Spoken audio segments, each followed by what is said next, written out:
अनु की जिंदगी बाहर से जितनी शांत लगती थी, अंदर से उतनी ही टूटी हुई थी। उसके चेहरे की मुस्कान के पीछे एक ऐसा दर्द छुपा था जिसे वो किसी से कह नहीं पाती थी। हर दिन वो खुद को समझाती थी कि सब ठीक हो जाएगा, लेकिन हर रात वही सवाल उसके दिल में गूंजता था, क्या यही जिंदगी है जो उसने चाही थी? मोहित के साथ रहते हुए भी अनु खुद को अकेला महसूस करती थी। मोहित की दुनिया में अनु थी, लेकिन अनु की दुनिया में कोई नहीं था जो उसे समझ सके। उसकी खामोशी को हमेशा उसकी कमजोरी समझा गया और उसकी सहन शक्ति को उसकी आदत। अनु ने कई बार खुद से लड़ने की कोशिश की। उसने चाहा कि वो इस रिश्ते को निभाए, समाज की उम्मीदों पर खरी उतरे, परिवार का मान रखे, लेकिन हर बार उसका दिल टूटता गया। वो एक ऐसे रिश्ते में बंध चुकी थी जहां सवाल पूछना गुनाह था और अपनी बात रखना जिद कहलाता था।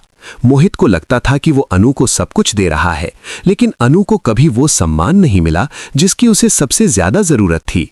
वो सिर्फ निभा रही थी, जी नहीं रही थी। इसी बीच आर्या उसकी जिंदगी में आया।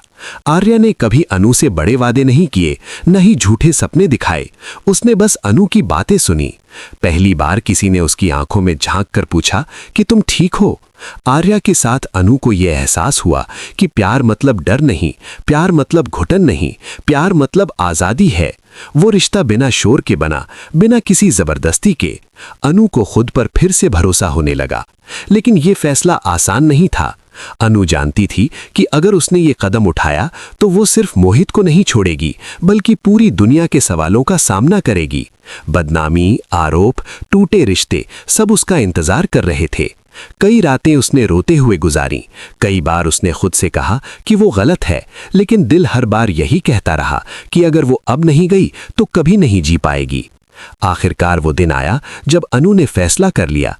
ये फैसला गुस्से में नहीं था, नहीं किसी बहकावे में। ये फैसला डर के बावजूद लिया गया था।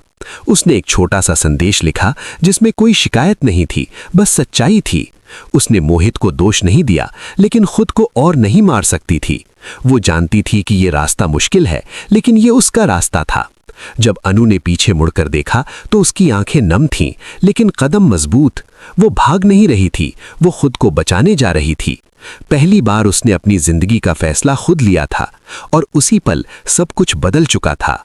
मोहित को उस दिन कुछ अजीब सा महसूस हुआ। घर की खामोशी उसे चुभ रही थी। वो आवाजें जो रोज उसे परेशान करती थीं, आज उन्हें ढूंढ रहा था।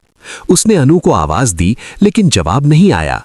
पहले उसे लगा कि शायद वो नाराज होगी, जैसे कई बार होती थी, लेकिन जब उसने कमरे में कदम रखा तो उसका दिल बैठ सा गया। अलमारी आधी खाली थी और अनु की चीजें गायब थीं। मोहित समझ नहीं पा रहा था कि ये सब क्या है। फिर उसकी नजर उस संदेश पर पड़ी। उसके हाथ कांपने लगे। हर शब्द उसके सीने पर वार कर रहा था। वो पढ़ता गया और उसकी सांसें भारी होती गईं। अनु ने कहीं भी उसे गलत नहीं कहा था, फिर भी उसे लगा जैसे उसने सब कुछ खो दिया हो। वो बार बार वही लाइन पढ़ रहा था, मैं अब और नहीं रह सकती।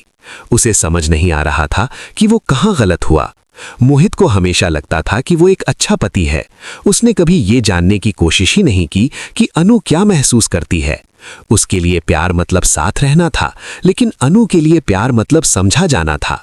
आज उसे एहसास हुआ कि वो अनु के पास था, लेकिन कभी उसके साथ नहीं था। उसकी आंखों के सामने पुराने पल घूमने लगे।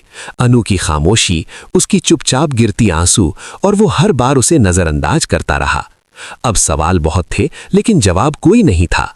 मोहित गुस्से में था, टूट चुका था और खुद से नफरत भी करने लगा था। उसे लग रहा था कि अनु ने उसे धोखा दिया, लेकिन कहीं ना कहीं उसका दिल ये भी मान रहा था कि उसने अनु को मजबूर किया। वो समझ नहीं पा रहा था कि वो अनु से नाराज हो या खुद से। उस पल मोहित की दुनिया रुक चुकी थी। जिस रिश्ते को वो हमेशा के लिए मान बैठा था, वो एक पल में खत्म हो गया था। अब उसके पास सिर्फ सवाल थे, क्या अनु वापस आएगी? क्या वो आर्या के साथ खुश रहेगी? और सबसे बड़ा सवाल, क्या मोहित कभी खुद को माफ कर पाएगा? ये सिर्फ अनु के जाने की कहानी नहीं थी, ये मोहित के टूटने की शुरुआत थी। और ये कहानी यहीं खत्म नहीं होती, बल्कि अब असली ड्रामा शुरू होने वाला था।